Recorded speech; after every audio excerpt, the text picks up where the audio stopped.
Gazette du Togo, une vision sur l'actualité togolaise et sur le monde.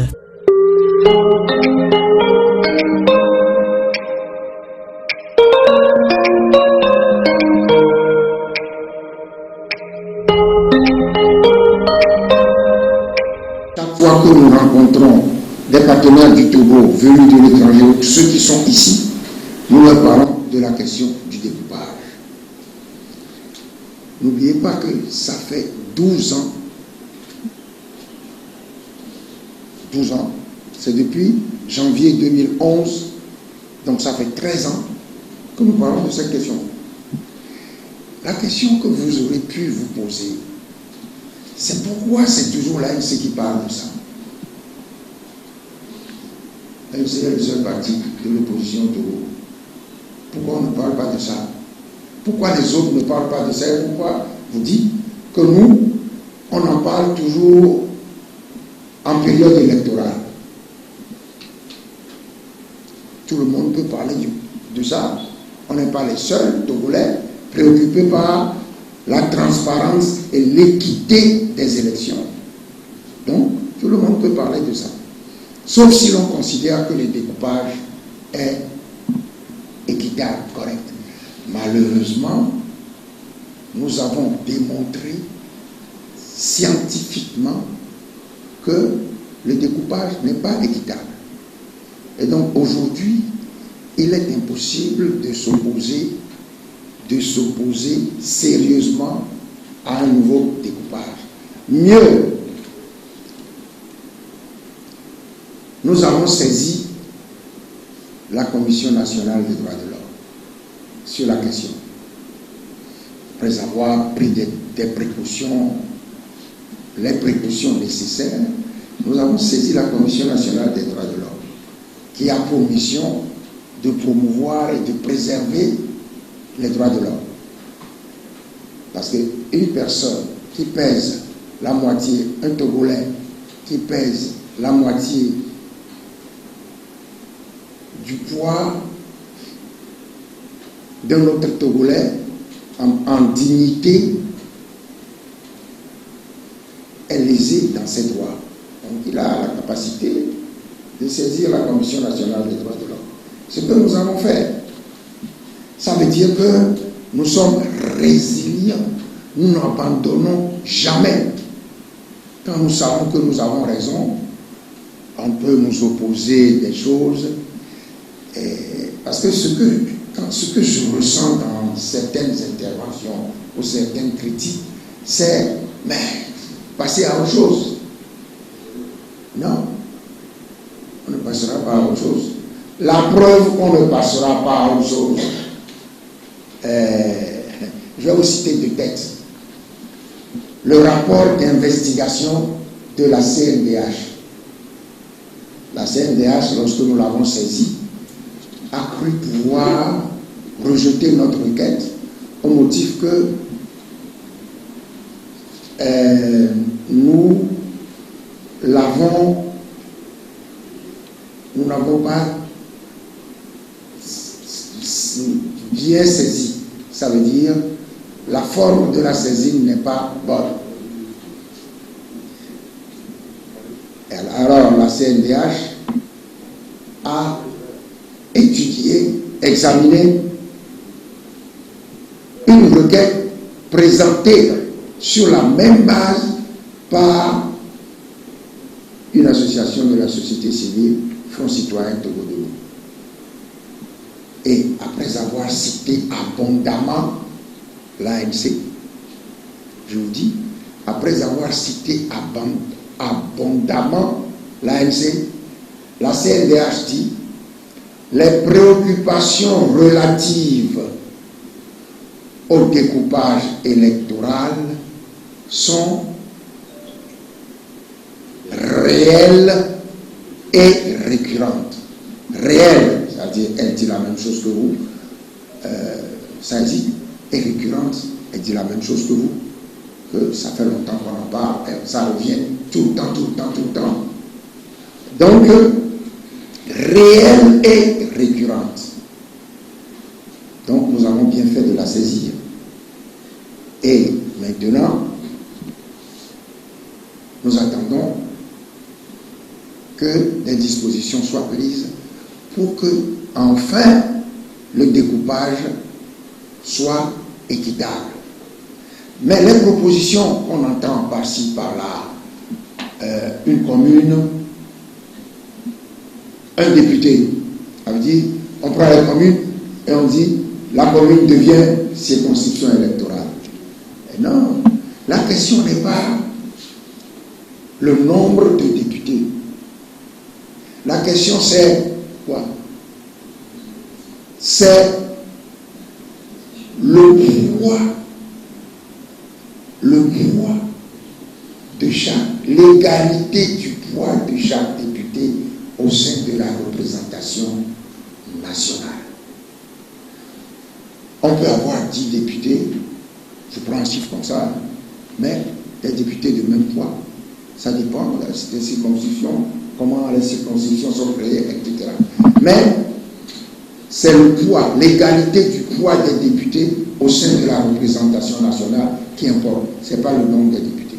On peut aller à 200 députés sans régler le problème ou en accentuant même le problème. Quand on veut répondre à une préoccupation, il faut d'abord comprendre la préoccupation. Sur quoi est fondée la préoccupation? On ne fait pas, on ne dit pas, on va passer à 117 et puis bon, on passe à 117. Non, ce n'est pas de ça qu'il est question. Donc, il ne s'agit pas d'un coup de poker,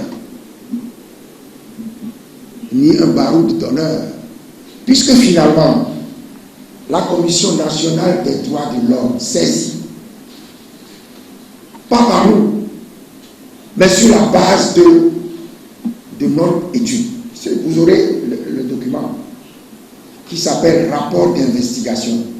Ce document nous a cité abondamment, a pris notre étude comme base pour dire l'ANC a dit ceci, l'ANC a dit ceci, et dit finalement les préoccupations relatives au découpage électoral sont réelles. Réelles. Ça, c'est une grande victoire. Ça fait 12 ans que nous avons enclenché le débat. Nous n'avons pas abdiqué. Nous avons fini par saisir la CNDA. Et on dit, vos préoccupations sont réelles et récurrentes. Et on demande au gouvernement, la CNDH demande au gouvernement de prendre les mesures pour régler le problème en concertation avec la classe politique, discussion avec la classe, pas que le gouvernement aille et dise, bon, finalement, puisque certains disent qu'il faut aller à 117, bon, on passe à 117. Non. Quand on veut régler un problème, on le règle. On ne le règle pas avec légèreté. La première question posée par la une, c'est un petit peu de répéter ce livre à des manœuvres d'achat de conscience. Qu'est-ce qui empêche l'ANC de faire la même chose? Pourquoi vous n'allez pas, vous aussi, acheter des consciences? Bon. Très simplement, parce que c'est puni par la loi. C'est ça, c'est puni par la loi. Si vous commettez des actes punissables, vous êtes puni. Et si celui qui commet l'acte se juge non punissable, si vous vous livrez à ça, vous serez puni. Et d'ailleurs,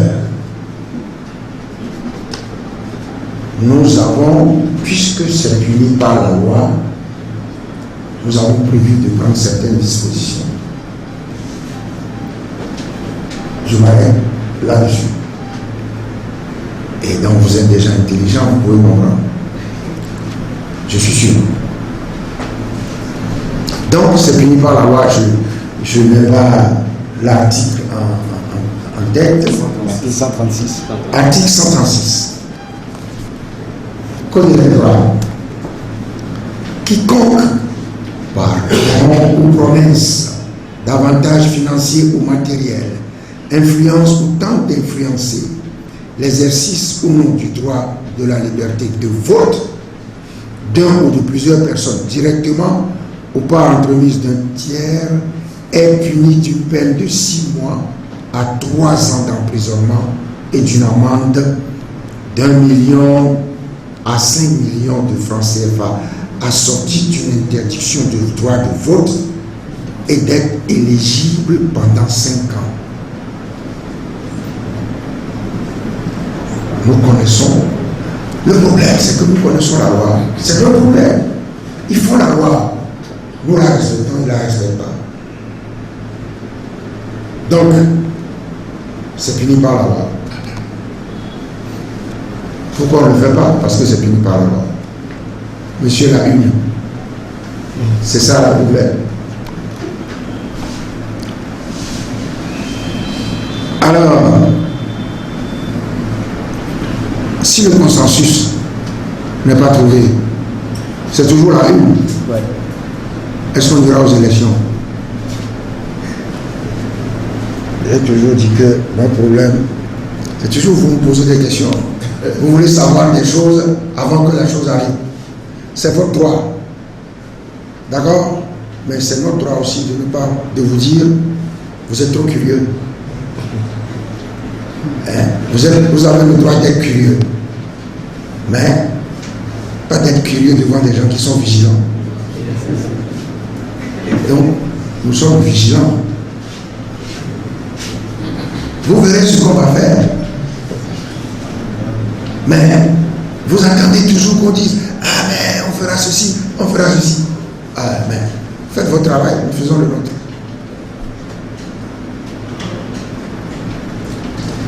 L'ANC ira aux élections.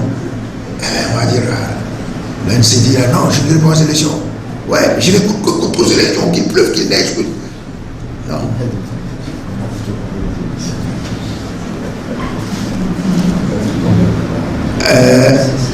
Alors, Gildas demande aussi la même chose, quoi. Comment vous préparez-vous? Bon, on se prépare. On se prépare. Vous savez que dans le flou là, c'est difficile de se préparer. Il y a quelqu'un qui vous surveille et qui dit est-ce qu'il se prépare? J'additionne encore 2 semaines ou 3 mois ou des choses comme ça. Donc, on se prépare. On envoie des délégations, on a fait des meetings, on a fait des choses ici, on a fait des meetings. On se prépare. Il y a une tournée. Est-ce qu'elle a démarré? Elle part le 19. Il y a une tournée. Elle dit, on se prépare. Hein, monsieur Gildas? Comment on prépare? Si vous gaspillez tous vos moyens, vous devez courir un marathon. Vous courez comme si c'était un 100 mètres. Ben, quand le moment arrivera, vous n'aurez plus de moyens. D'accord? Vous devez savoir doser votre effort. On ne court pas un 400 mètres comme on court un 100 mètres. On ne court pas un marathon comme on court un 100 mètres. Il faut savoir répartir son effort sur la durée. Donc c'est de ça qu'il est question. Ouais. Il y a une question qui concerne le décès de Monseigneur Poyo. En ce qui nous concerne, nous avons dit sur cet événement ce que nous avons à dire. C'est fini. On a dit ce qu'on a à dire sur cet événement. Si vous voulez, je le répète. On présente nos condoléances au clergé catholique, à la communauté catholique, à la famille du défunt. Et on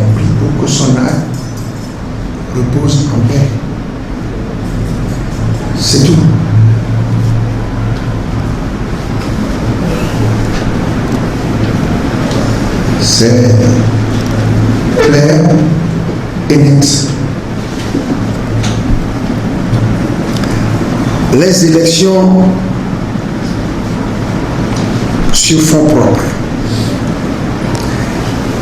Le fait que l'Union européenne, non, que le Togo organise les élections, se disent capables d'organiser les élections sur fonds propres pour empêcher ceux qui seraient tentés parce qu'ils ont donné de l'argent de regarder un peu dans les élections, pour les empêcher de s'intéresser de trop près aux élections. C'est le Togo qui refuse le financement. Et je suis capable, souverainement, puisque je suis fatigué de la France-Afrique et du reste. Bon, je fais partie de ceux qui sont fatigués. J'organise mes élections. Bon, je vous rassure. Mais là où celui qui a posé la question se trompe, et surtout il a évoqué les recommandations des missions d'observation électorale de l'Union européenne à la suite du financement. Eh bien, je dis, après l'élection de 2007, les élections législatives de 2007, rapport de la mission, rapport présenté, en tout cas courant 2007. Et il y a une recommandation qui concerne quoi?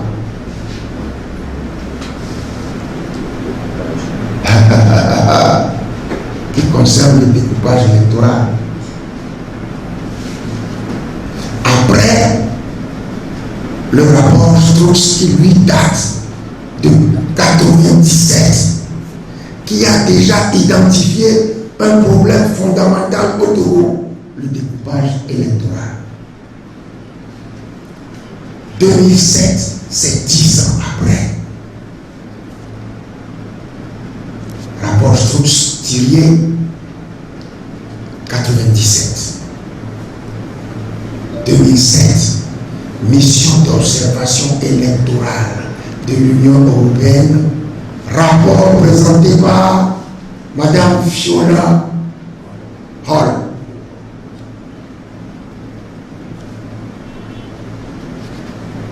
Notre ami dit que est-ce qu'on ne regrette pas que l'Union européenne ne finance pas pour être capable?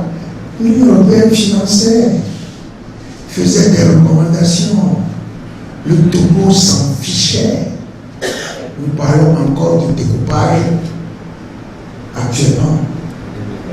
En 2024, ça veut dire 17 ans après le rapport Fiona Hall. Donc, c'est pas tout à fait exact de dire que parce que l'Union européenne ne finance pas, il n'a plus la possibilité, non. Même s'il finançait, il dit les choses, le Togo s'en fiche. Mais là, c'est CNDH, ce n'est pas l'Union européenne. CNDH dit qu'il faut remédier à ça. C'est écrit, vous aurez le test bientôt. C'est écrit quelque part. Je dis au gouvernement. Ils auront le test. Vous aurez le test. Et je vous prie de lire le test, de bien le lire et de vérifier combien de fois la CNDH cite l'ANC. C'est du travail. Le travail d'un parti de l'opposition, ça consiste à travailler. Le travail, c'est travail. Être sérieux, rigoureux et travailler. Ça n'est pas diffamer, dénigrer, médire. Non. Donc, c'est écrit à l'endroit du gouvernement, formule des recommandations. En tout cas, ils ont dit il faut régler ce problème, encourager, faciliter le dialogue. Bon, moi, je vous conseille de bien lire la déclaration liminaire, parce qu'on a répondu un peu au document rapport d'investigation. Mais ce qui nous intéresse le plus dans ça, c'est que c'est la fameuse phrase les préoccupations relatives au découpage électoral sont réelles et récurrentes. Est-ce que l'ANC récurrente, répète, depuis 10 ans, depuis 12 ans, 13 ans, réelle, on n'a pas inventé. On a fini par avoir raison. Maintenant, on va voir ce qui va être fait. Et on va se battre. Il ne s'agit pas d'avoir raison sur la réalité de l'iniquité du découpage. Il faut peser pour que cela soit corrigé. Corrigé sérieusement et non sur proposition de gens qui n'ont même pas compris le fond du problème. Voilà. Merci, Monsieur le Président. Je voulais juste ajouter un mot à la dernière question. J'ai souhaité comment notre ami a parlé de surveiller les élections. L'Union européenne ne vient pas pour surveiller les élections, mais pour observer les élections. Et la question que je me pose, est-ce qu'on a besoin de financer ou de cofinancer les élections pour observer le bon déroulement du scrutin? Et pourquoi le gouvernement togolais, qui finance ses propres élections, n'inviterait pas des observateurs sincères pour venir voir comment les choses se passent et confirmer la transparence et l'équité des élections? Rappelez-vous qu'en 2020, je crois, on avait interdit aux églises d'envoyer des observateurs. Pourtant, les églises ne cofinançaient pas la présidentielle de 2020. Donc, c'est toujours dans le souci d'éviter la transparence des élections qu'on ne veut pas des yeux étrangers dans ce qui se passe dans les scrutins. Merci. Bien, je vais quand même insister sur un point. C'est le fichier électoral. C'est le fichier électoral. La loi dit simplement, pour s'inscrire sur le fichier électoral, il faut être togolais et avoir 18 ans. Donc, ceux qui étaient dans les files d'attente, ils avaient de quoi prouver qu'ils étaient togolais et qu'ils avaient plus de 18 ans. Et la CENI, au motif que les inscriptions ont atteint une norme internationale,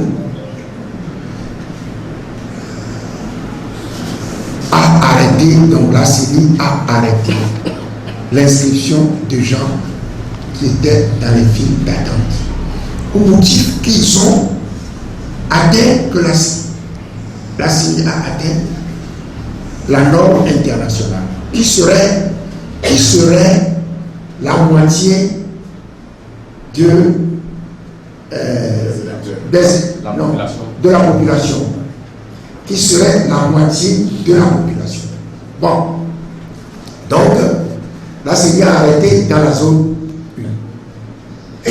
La zone 1. Et la CENI n'a rien arrêté dans les autres zones. Ce qui donne le résultat que M. Dupuis a commenté tout à l'heure, la zone 1, lorsque la CENI a publié ses résultats, les résultats des inscrits, il suffit de comparer les inscrits au RGPH, au résultat du recensement général de la population et de l'habitat, 5e édition, publié l'année dernière. Il suffit de comparer. Vous mettez dans une colonne RGPH 5, dans la deuxième colonne la fameuse norme, la moitié de la population, ça veut dire RGPH 5 divisé par 2, et vous comparez. Eh bien, savez-vous ce que ça donne? Chers amis, savez-vous ce que ça donne? Ça donne que selon la norme internationale ou selon les résultats publiés par la CENI, la zone 1 n'a pas encore atteint la fameuse norme qu'invoque la CENI pour justifier l'arrêt des inscriptions. Est-ce que je me fais bien comprendre? Si vous prenez cela, vous voyez que RGPH maritime, RGPH 5, 3 534 991. Norme internationale selon la CENI. Ça veut dire RGPH 5 divisé par 2. 1 767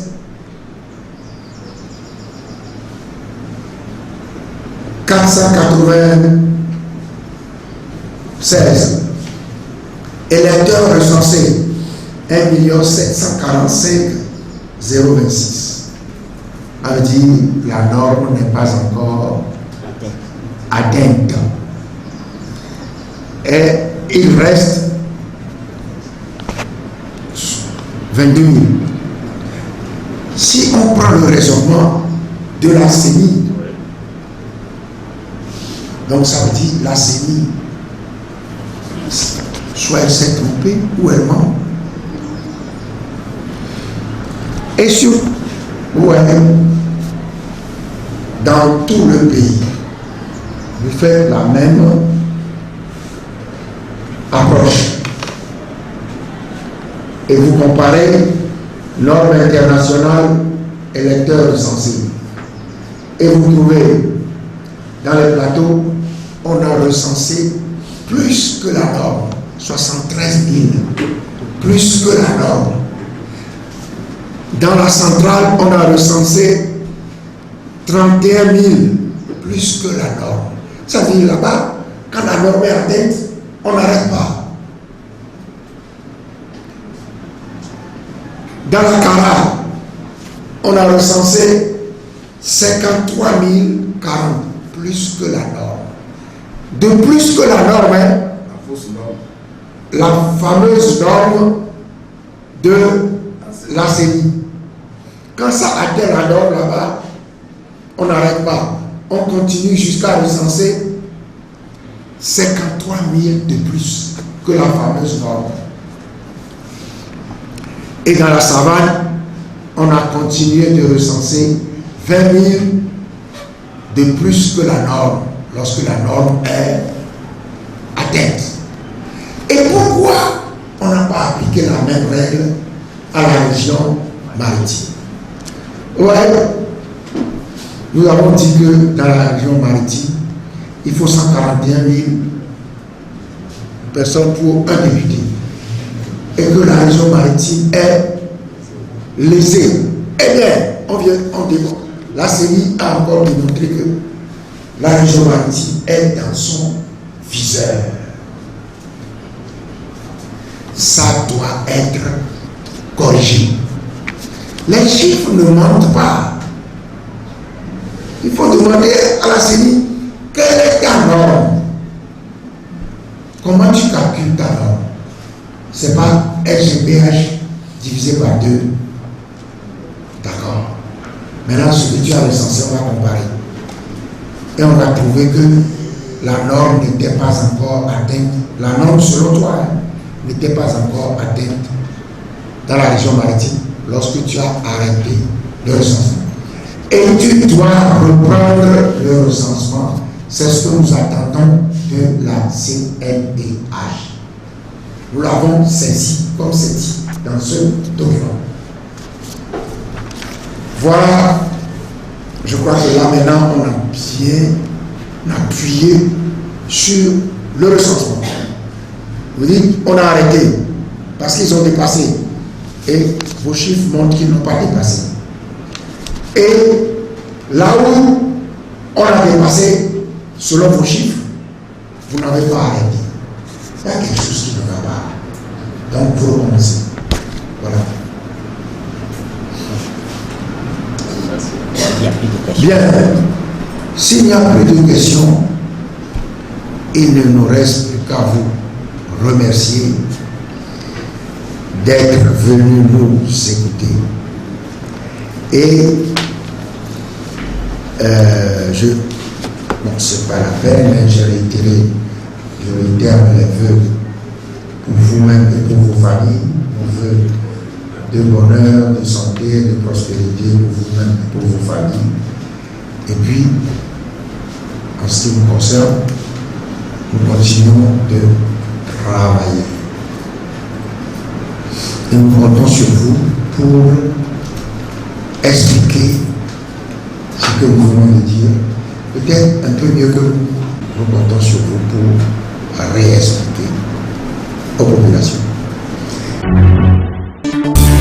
La Gazette du Togo, une vision sur l'actualité togolaise et sur le monde. Rejoignez-nous sur le www.lagazettedutogo.com ou sur nos comptes Facebook, Twitter et YouTube. Pour tout contact, écrivez à contact@lagazettedutogo.com ou appelez le 92 80 88 53. La Gazette du Togo, c'est l'information en continu.